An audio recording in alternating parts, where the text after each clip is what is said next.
చూడండి, కొన్నిసార్లు నీ కృప నన్ను బలపరుస్తున్నదనే మాట, అక్కడ కృప అన్న చోట హిబ్రూలో కెసెద్ అనే పదం ఉపయోగించబడింది. కెసెద్ అనగా మర్సీ, దేవుని దయ. ఆ తర్వాత అనుగ్రహం, దేవుడు అనుగ్రహ ఐశ్వర్య సంపన్నుడు. ఆయన కృపా మహదైశ్వర్యం కలిగినవాడు కదా. ఆయన అనుగ్రహం మన మీద ఉండడం ద్వారా మన జీవితాలు అద్భుతాలు చూస్తుంటాం. ఆదికాండం 24వ అధ్యాయం 12వ వచనంలో అబ్రహాము దాసుడైన ఎలియజరు ఇలా ప్రార్థన చేస్తాడు. ఎంత చక్కగా ఉంటుందంటే ఆ ప్రార్థన. ఒకసారి చూద్దాం, చూడండి. ఆదికాండము 24వ అధ్యాయం 12వ వచనం చదివితే, నా యజమానుడగు అబ్రహాము దేవుడైన యెహోవా, నేను వచ్చిన కార్యమును త్వరలో సఫలము చేసి నా యజమానుడుగు అబ్రహాం మీద అనుగ్రహము చూపుము. ఆ మాట మీరు అర్థం చేసుకుంటే, అనుగ్రహం ఉన్న చోట కైండ్నెస్ అనే పదం ఉంటుంది ఇంగ్లీష్లో. అక్కడ కూడా కెసెద్ అనే పదం ఉపయోగించబడింది. నీ అనుగ్రహం మాకు కావాలయ్యా, నా యజమానుడి మీద నీ అనుగ్రహం చూపు ప్రభువా, నా కార్యాన్ని సఫలం చేయి. అబ్రహాము కుమారుడైన ఇస్సాకుకు తగిన జీవిత భాగస్వామిని ఎంపిక చేయడానికి ఎలియజరు పంపించబడ్డాడు. అబ్రహాము దాసుడు వెళ్ళాడు. అతడు దేవుని వైపు చూసి ప్రార్థన చేస్తున్నాడు. నా యజమానుడు ప్రార్థనాపరుడు కదా, నా యజమానుడు కుమారుడు ప్రార్థన చేస్తున్నాడు కదా, ఇంకా మళ్ళీ నేను ప్రార్థన చేయడం ఏంటని అనుకోలేదు ఆయన.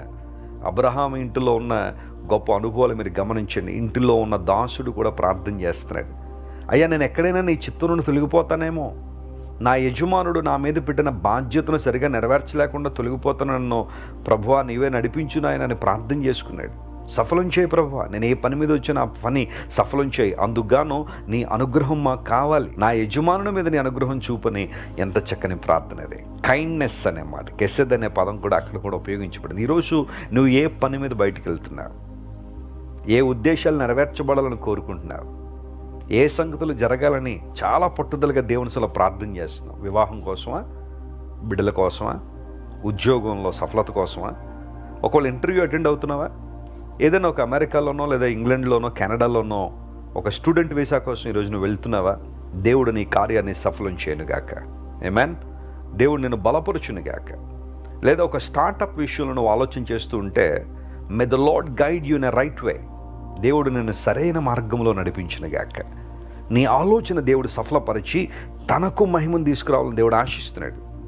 ప్రభువా, నేను కాలి జారిపోవడం అంటే అర్థం ఏంటంటే, నేనేమైనా తప్పుడు నిర్ణయం తీసుకుంటానేమో, తప్పుడు మార్గంలో కానీ వెళ్ళిపోతానేమో. కానీ అలాంటి సందర్భంలో నీ కృప నన్ను మరలా రైట్ ట్రాక్లో నడిపిస్తూ ఉంది, నన్ను బలపరుస్తుంది. ప్రభువా, ఈరోజు వాగ్దానం క్లెయిమ్ చేసిన ప్రభువుని స్తుతిస్తారా? ఆయన వైపు చూస్తారా? ఈ వాగ్దానం నెరవేర్చబడాలని ప్రార్థన చేద్దామా?